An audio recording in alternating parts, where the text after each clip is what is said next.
The Dallas Independent School District trustees are going to ask the City Council of Dallas to raise the basis of assessment from 45% to 60% of fair market value. The board made this decision this afternoon because of a recommendation of Superintendent Nolan Estes, who said that there was no way out to meet the district's financial needs for the next couple of years. The motion was passed by the board by a 7-2 vote. The two members who voted against the motion were Mrs. Green and Wheat. They spoke strongly for a referendum, but Board President Marvin Berkeley said that the board is elected to make the district, putting the City Council on a spot and in fact asking them to raise the property taxes of the citizens of the City of Dallas? Well, it's been said that we are. I don't really feel that because after all, I think the community knows that it's the school district which is asking for this action, and that the City Council is a tax agent, a collecting agent of the city. And as such, if they act on this petition, are simply responding to the needs of the school district. Do you feel that they will act favorably on the petition? What is your feeling from the city leaders and the people in the community? Well, I should hope that they would. I think that there has been a briefing session of the city leadership by Dr. Estes. I believe they understand our problem, and in understanding it, I believe they will act favorably. This action, when and if made legal by the City Council, does not in itself raise taxes. What it does is make it possible for the board to raise taxes in the next couple of years. Dr. Estes and Berkeley are looking forward to the 71 legislature for long-term relief in the form of equalization. And Dr. Estes looks even further into the future for some other source of revenue other than property tax resources. This is Teel Salaun reporting from the Dallas School Administration Building.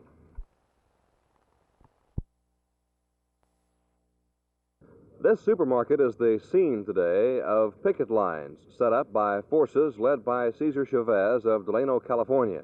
Chavez, as you know, has led the nationwide boycott against the sale of table grapes.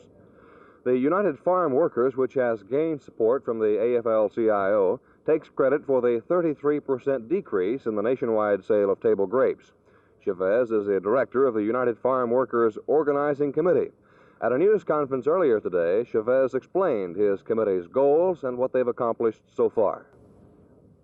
Well, you see, we're faced with not only an economic fight, but we're also faced with an attitude, a mentality on the part of the employers that's taking a lot more struggle to get them to recognize the union that was the case, that would be the case in ordinary cases. That is that while the boycott is very effective, and while we know that their cold storages in Delano are completely full of grapes now, they're having a great difficult time in selling the grapes, and the prices are considerably down. They're selling the grapes almost at cost now. Many of our people have not been in the field for over 4 years. The fact that we're in a boycott today is perhaps there's 3 reasons why, but basically the fact that agriculture, it happened to us in Texas when we were striking in the Rio Grande Valley, it's happening to us in California, and happened to us in Phoenix, is that agriculture can go to Mexico and import thousands of workers who are many times poorer than we are, and who bring them across the border, and who will bring them illegally, and there's no way in which we can stop that flow of strike breakers coming across the border. This kind of picket line and other forms of peaceful demonstration are the kinds of things Chavez says will create success for his campaign. He says the committee and himself are unalterably opposed to any form of violence, and that they do not plan any change in their course of action. This is Gene Thomas, Channel 8 News in Fort Worth.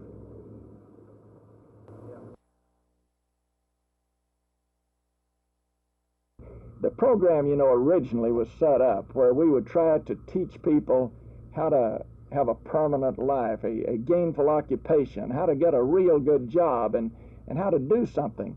Well, now this poverty program is kind of how you can enjoy life more by being on poverty.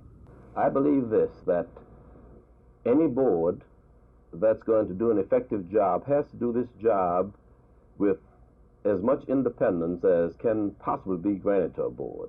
If it has to be subject to the whims or the feelings of the sponsoring organizations, I would say that you opening the can of worms, you're making it possible for all kinds of politics to enter it, and this will only redound to the disadvantage of the very people we're trying to help with the program, the disadvantaged people. We have poor in this town and they need help, but the problem is all of the money goes for administrative salaries and very, very little goes to the poor. Anytime a program that's designed to provide maximum benefits to the poverty area will not get those benefits to them, I think it's wrong. And I think that such controls that will guarantee that these benefits will get to the poverty area, they should be exercised, whether it's on the federal level, the board level, or wherever it is. The federal government really has no control over this decentralized operation. It's the most loosely managed operation in the government. Well, one of the complaints locally is that the sponsoring organizations have no control over it either. Is there a way that we can control how the funds are used? Well, in this way, the actual allocation of the funds, and frankly, I think the time has come when we do better to start and use another operation than this OEO itself. From where I sit, and I've only been on the board some 3 or 4 months, but the board, as constituted, probably has some of the most knowledgeable and I know committed people that they could possibly put on. And if this program needed reevaluation, it needed prior to now. And if it didn't need it prior to now, I don't think it needs it at this point. Well, I certainly think, one, we ought to completely reorganize the entire local poverty group. And it's formed by the county and by the city. And the county is already, all 5 commissioners on the county have said that they do not consider this recent appointment in line with good management policy. And I don't know what their attitude would be or what the city, but 4 members on the city council have spoken out and have questioned the whole operation. And it looks to me like we might do well to see whether or not we should start a new program here in Dallas. Oh, I'd sit down any time. I'd welcome any opportunity to sit down with the county commissioners and talk about anything that in our judgment would be in the best interest or for the progress of Dallas or Dallas County. I think the city council and the county commissioners court need this communication and better rapport. I'd be delighted to do that.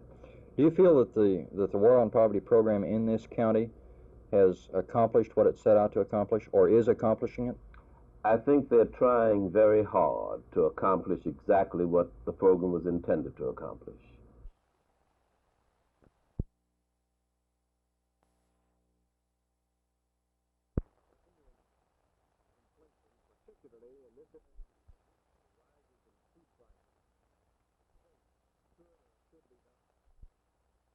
Food prices are a part of our overall economy. I think of course, they are going up, and this is very unpleasant and undesired.